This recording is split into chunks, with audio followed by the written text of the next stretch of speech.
ফাঁকা ঘর আছে? যে কোনো ঘর হলেই চলবে, শুধু দেখবেন ঢুকলে যেন আর বেরোতে না হয়, আর ছোট আর বড়র বন্দোবস্ত থাকলেই চলবে। নাম কি বল? কে?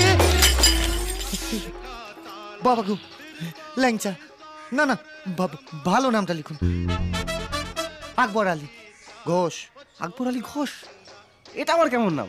তোর বাবার কি? বাপের নাম দেবেন ঘোষ। মার নাম নূরজাহান। বলে কি শালা, এটা কি নাম না ভারত বাংলাদেশের চুক্তিপত্র? এবার হাত পা চালিয়ে দেবো। দিয়ে দেবো কাকু, দিয়ে দেবো। এখন যে কোনো একটা ঘরের চাবি দিন না কাকু। ছোট খোকাটা না বড্ড ডাকাডাকি করছে, আর আমি যে এখানে আছি না, কাউকে বলবেন না কিন্তু। হ্যাঁ, দুটো কাপের দাম দিয়ে দেবো। সঙ্গে দুটো প্লেট ভেঙেছ, তার দাম দেবো না শালা। কি করবি শালা তুই? হ্যাঁ,